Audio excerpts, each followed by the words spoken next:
बच्चे आए, मुश्तिल होकर आए, और उन्होंने, जब मैंने उनसे पूछा कि इशू क्या है, तो उनको इशू का नहीं पता था। तो इन्होंने कहा कि मैंने उनसे कहा कि आप किस चीज़ पे इंसाफ मांग रहे हैं, इशू तो बताएं। तो बच्चों को इशू नहीं पता था। इनके ख्याल में, इनके भी ख्याल में, and I appreciate her for that, इनके भी ख्याल में बच्चों को कहीं से इंस्टिगेट किया गया है, उनको इंसाइट किया गया है, ये खुद। और मैंने इनसे कहा कि आज आप ये बात रखें, इनको हटा दिया गया है। ये वहाँ पर हैरेसमेंट कमेटी की चेयर थी। इनको, क्योंकि इनके खिलाफ एक इन्वेस्टिगेशन चल रही थी, तो इनको कहा गया कि आप स्टेप डाउन करें। मैं आज जो इन्वेस्टिगेशन कंप्लीट होती है, जैसे ये कह रही हैं, अगर ये नहीं है उसमें इन्वॉल्व, तो इनको दोबारा से हमें रीइंस्टेट करना चाहिए। कोई किसी का बहन हो, भाई हो, रिश्तेदार हो, वो अपने किए का खुद रिस्पॉन्सिबल है। तो मैं आपसे कहूँगी प्रोफेसर साहिबा कि आप जो आपने बात मुझे कही थी, आप रिपीट कर दें। अस्सलाम वालेकुम। I am Dr. Shabnam Gul and I am chairperson and ex-convener of Harassment Committee LCWU। मुझे यहाँ पे जो ऑफिस में था वो इन्वेस्टिगेशन के लिए बुलाया गया कि जो स्ट्राइक हुई उसमें मेरा रोल है या नहीं, क्योंकि मेरी वीडियो जो थी वो वायरल थी। तो क्योंकि मैं गवर्नमेंट ऑफ पंजाब के अंडर काम करती हूँ और मेरा इदारा भी इसके अंडर आता है, तो उस कैपेसिटी में मैं जवाबदेह हूँ। तो इसके लिए जो मुझे इन्वेस्टिगेशन के लिए कॉल की गई, मैं अपेयर हुई ऑफिस में और मैंने अपनी एक्सप्लेनेशन दी। मैं किसी पॉलिटिकल कैपेसिटी में, किसी भी जमात की कैपेसिटी में मैं यहाँ पे अपेयर नहीं हुई। मैं क्योंकि उस टाइम पे जब ये इंसिडेंट हुआ स्ट्राइक, तो मैं हैरेसमेंट कमेटी की कन्वीनर थी और मेरा काम ये था, मुझे वाइस चांसलर ने कहा कि आप ये सारी सिचुएशन को देखें और अगर स्टूडेंट जो है वो गुस्सा है तो उनको काम डाउन करें। तो मेरी वीडियो जो है वो वायरल हुई, जिसमें मुझे कंसर्न ऑफिस ने बुलाया है कि आप एक्सप्लेन करें कि आप स्टूडेंट को क्यों उकसा रही हैं। तो उसका जवाब मैंने उनको ये जमा कराया है कि मैंने स्टूडेंट को उकसाया नहीं, बल्कि मैंने उनके गुस्से को कम करने की कोशिश की कि आप किस बात के ऊपर गुस्सा हैं और अगर कोई मसला है तो एज कन्वीनर कमेटी मुझे बताएं और हम सबसे जो सीनियर हैं, जो इदारे की सरबराह है, वो वाइस चांसलर हैं, आप उनके पास जाएं और बताएं। लेकिन बहुत सारे बच्चों के नॉलेज में प्रॉब्लम जो थे उनके समझ में नहीं आ रहा था और उनके नॉलेज में नहीं था। और बहुत सारे बच्चे जो थे, क्योंकि ये बहुत सेंसिटिव इशू है जिसके ऊपर हर बच्चा फील करता है और बीइंग फीमेल अटैचमेंट फील करता है, तो बच्चे इकट्ठे हो गए और बहुत सारे बच्चे दूसरे की बात सुन के अपना अपना स्टेटमेंट दे रहे थे। लेकिन मैं क्योंकि कन्वीनर कमेटी को वाइस चांसलर ने नई को अपॉइंट किया है और ये अथॉरिटी वाइस चांसलर के पास है। सेकंड ये है कि उस वाक़े को जब स्ट्राइक हुई है, वाइस चांसलर ने एक और कमेटी मेंबर को जो है ये जिम्मेदारी दी है कि वो चेयर करें और हमें इन्वेस्टिगेट करके दें।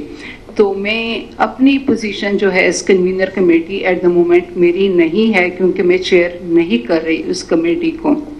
लेकिन जिस वक्त ये इंसिडेंट हुआ था, मैं उस वक्त कन्वीनर कमेटी थी। तो मैंने अपनी पोजीशन जो है वो मैडम सीएम को एक्सप्लेन की है कि मैं किसी स्ट्राइक का हिस्सा नहीं थी, ना मैंने स्टूडेंट को इस बात पे उकसाया, बल्कि मैंने सिचुएशन को कंट्रोल किया। Thank you. और आप क्या समझती हैं कि आपने जो मुझे अपना एनालिसिस दिया था वो भी आप बताते हैं सर जी, क्या आप क्या समझती हैं कि बच्चों को अगर इशू का पता नहीं था तो फिर क्या हुआ? आपने मुझे जो स्टेटमेंट दिया वो इधर भी आप बता दें प्लीज़। जी, जब ये सडन अरप्ट हुआ था स्ट्राइक जो थी, और मेरे नॉलेज में नहीं थी, बट मेरे वाइस चांसलर के नॉलेज में थी। और मेरी वाइस चांसलर ने मुझे कॉल करके कहा कि आप पहुंचे और स्टूडेंट को कंट्रोल करें। लेकिन सिचुएशन ऐसी थी कि उनको आप कंट्रोल भी करते तो कंट्रोल नहीं हो सकता था, क्योंकि वो एक मॉब था। कुछ बच्चे सुने बगैर समझे बगैर चल रहे थे, कुछ को अंदाज़ा था और उनके अंदर एक गुस्सा था कि बाहर से कोई ऐसा इशू हुआ है जो कि हम कह सकते हैं कि लकीली या जो भी है कि हमारे कैंपस पे इस तरह का इंसिडेंट नहीं था। लेकिन बच्चों ने सुना तो उनको कहा गया कि आप लोग स्ट्राइक जो है वो करें। बच्चे उनकी तरफ चल पड़े और स्ट्राइक का हिस्सा बन गए। थैंक यू प्रोफेसर साहब, थैंक यू।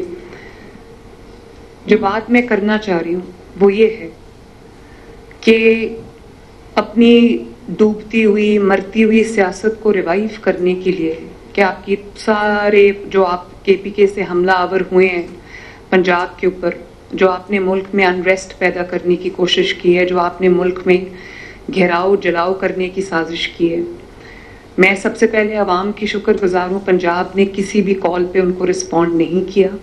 इन्होंने मल्टीपल कॉल्स दी हैं। केपीके के चीफ मिनिस्टर उसको लीड करते रहे।